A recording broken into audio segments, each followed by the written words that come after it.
अस्सलाम वालेकुम स्टूडेंट्स, कैसे हैं आप सब। यूनिट नंबर 5 जो है हम कर रहे थे, अब हम उसका नेक्स्ट टॉपिक आज डिस्कस करेंगे, energy changes in chemical reactions.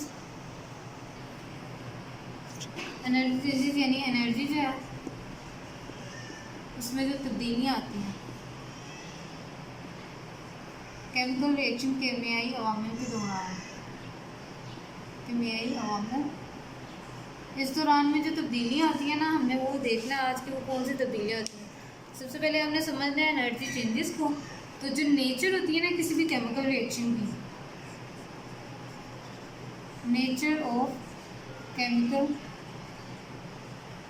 Reaction यानी नेचर से मुराद कि एनर्जी वो गेन कर रहा है या रिलीज कर रहा है। जब केमिकल रिएक्शन हो रहा होता है ना, तो केमिकल रिएक्शन के दौरान जो सब्सटेंसेस होते हैं वो क्या करते हैं, बाज़-औक़ात वो रिएक्शन को चलाने के लिए, रिएक्शन को प्रोसीड करने के लिए हमें खुद एनर्जी जो है उनको देना पड़ती है। फिर वो रिएक्शन जो है वो स्टार्ट होता है और प्रोडक्ट बनती है। और बाज़-औक़ात ऐसा होता है कि दो कंपाउंड्स या दो एटम्स जो हैं खुद मिलकर कोई नया कंपाउंड बना देते हैं और साथ में एनर्जी को रिलीज़ कर देते हैं। तो ये नेचर जो है ना केमिकल रिएक्शन की पता चलती है इससे कि वो कौन सा केमिकल रिएक्शन हो रहा है, एनर्जी गेन करने वाला हो रहा है या एनर्जी रिलीज़ करने वाला केमिकल रिएक्शन हो रहा है। और ये सारा होता क्यों है, इसको नेचर को हम चेक कैसे करते हैं, हमें कैसे पता चलता है कि किस तरह का केमिकल रिएक्शन हो रहा है। उसके लिए हम करते हैं change in energy of a substance. ठीक है, उसके लिए हम change in energy of a substance जो है वो चेक करते हैं कि वो क्या है, कि क्या चेंज आ रहा है, ये वाला या ये वाला। ठीक है, ये एनर्जी चेंज हम डिस्कस करते हैं। और ये चेंज इन एनर्जी हम करते क्यों हैं डिस्कस, इसका जो है मकसद क्या होता है। तो इसका मकसद होता है कि स्ट्रक्चर जो है ऑफ अ सब्सटेंस वो जो है स्टेबल है, रिमेन्स स्टेबल। अगर एनर्जी चेंज नहीं हो रहा सही तरह से, तो आपका जो सब्सटेंस है, कोई भी कंपाउंड है, उसका जो स्ट्रक्चर है ना वो डीस्टेबलाइज हो जाएगा, वो टूट फूट जाएगा। इसलिए चेंज इन एनर्जी जो है उसको समझना बहुत ज़रूरी है। और ये भी आपने याद रखना है कि कोई भी सब्सटेंस जो है केमिकल रिएक्शन करता ही उस वक्त है जब उसमें चेंज हो जाता है एनर्जी का। तो यहाँ पे मैं वो भी लिख रही हूँ, a substance undergoes chemical reaction or change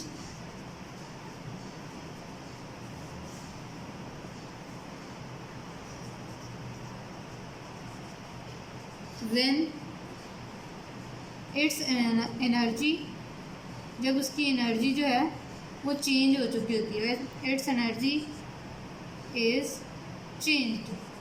ठीक है, तो एनर्जी उसकी चेंज हो गई है, इसीलिए आपको केमिकल रिएक्शन में नज़र आएगा कि उसने एनर्जी दी है या उसने एनर्जी ली है। अब चेंज इन एनर्जी की बेस पर जो है आपके जो केमिकल रिएक्शन हो रहे होते हैं वो दो तरह के केमिकल रिएक्शन हो रहे होते हैं, एक एक्सो है, एक एंडो है।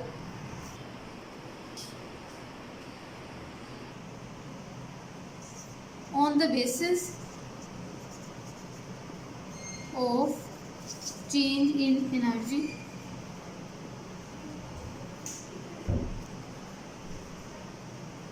केमिकल रिएक्शन जो है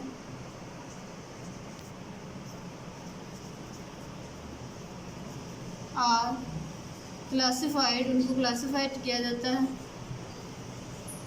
इनटू एक्सोथर्मिक रिएक्शन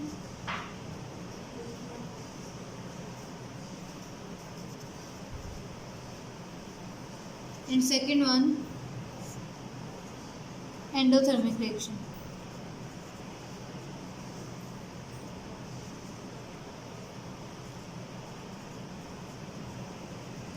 पहले हम एक्सोथर्मिक जो है उसको पढ़ेंगे। ठीक है, ऐसे करते जाना।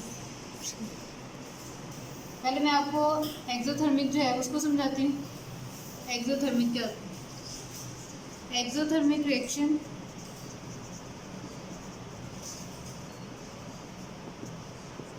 इसमें वर्ड जो एक्सो आप देख रहे हो ना, इसका मतलब होता है आउटसाइड। इसके मतलब जो है हम रिलीज भी लिख लेते हैं।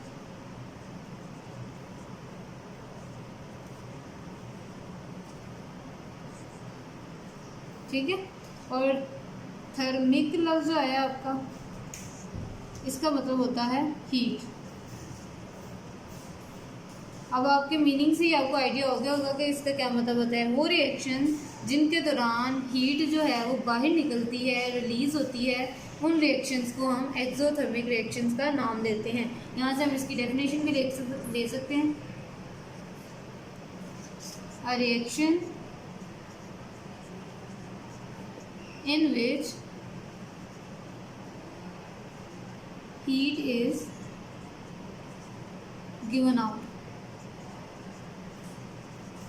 is called exothermic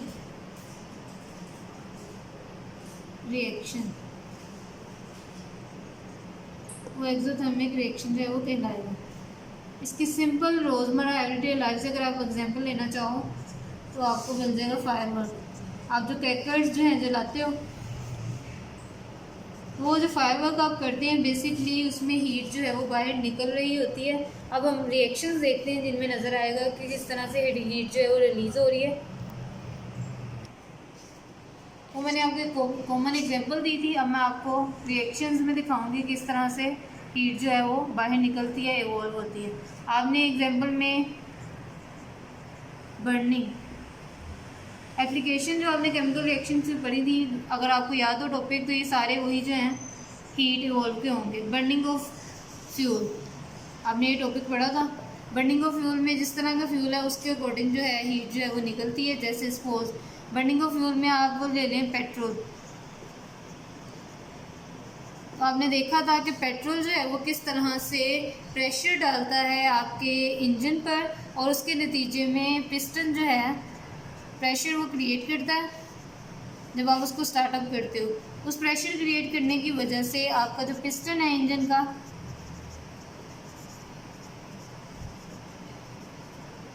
वो मूव करता है, और उसके मूव करने से आपकी व्हीकल जो है वो रन करना शुरू कर देती है।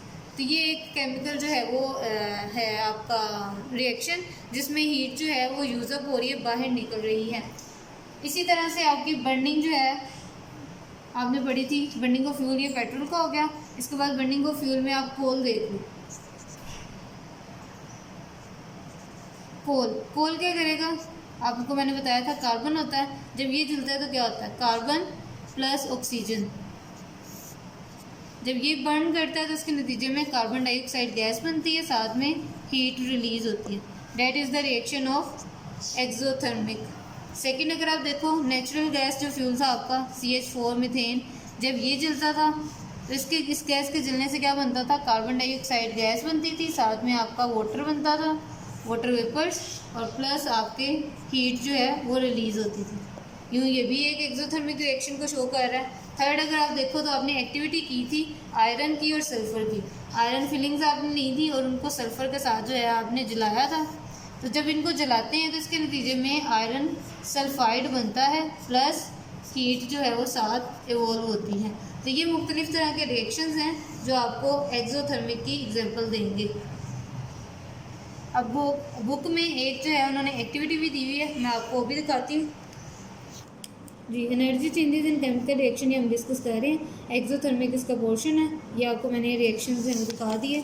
अब ये हमारी एक्टिविटी है एक्सोथर्मिक रिएक्शन की। इसमें उन्होंने कहा है एक बीकर लें, या आप देखो आपको बीकर नज़र आ रहा है,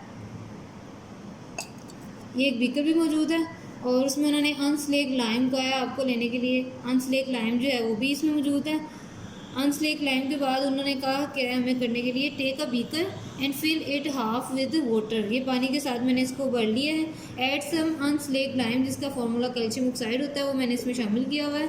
एंड स्टिर इट, और इसको मैंने जो है वो मिक्सअप भी कर लिया स्टिरर की मदद से, इसको मैंने हिला लिया। आफ्टर 20 to 30 सेकेंड चूँकि ये मैंने पहले से बना के रखा हुआ था तो इतना टाइम हो चुका है। Touch the outer side of the beaker, beaker की बाहर वाली साइड को टच करना है। मैं इसको खुद भी टच कर रही हूँ और इसको जो है मैं अपनी साथी टीचर से भी कहूँगी कि वो टच करके बताएं कि क्या उनको बाहर से रिस्पॉन्स कैसा लग रहा है। ये बाहर से हीटअप हो गया हो, ये बाहर से हीटअप हो चुका है। आप घर में भी जो है केमिकल्स तो नहीं होंगे, इंशाल्लाह आप स्कूल आओगे तो आपको ये प्रैक्टिकल करवा दूंगी। ये बाहर से बीकर जो है वो इस वक्त हीटअप है, गर्म है। इसके गर्म होने की वजह क्या है, ये शो कर रहा है कि एक्सोथर्मिक रिएक्शन जो है परफॉर्म हो चुका है। अब जो आपका बीकर है वो वार्म हो चुका है और इसकी अगर आप रिएक्शन देखना चाहो किस तरह से ये हुआ है तो नीचे आप ये रिएक्शन भी शो हो रहा है। कैल्शियम ऑक्साइड पानी में मिलाया और इसके मिलने से कैल्शियम हाइड्रोक्साइड बन रहा है, जिसने वार्म जो है आप किया है सारे मटेरियल को और साथ में हीट जो है वो रिलीज़ हो गई है।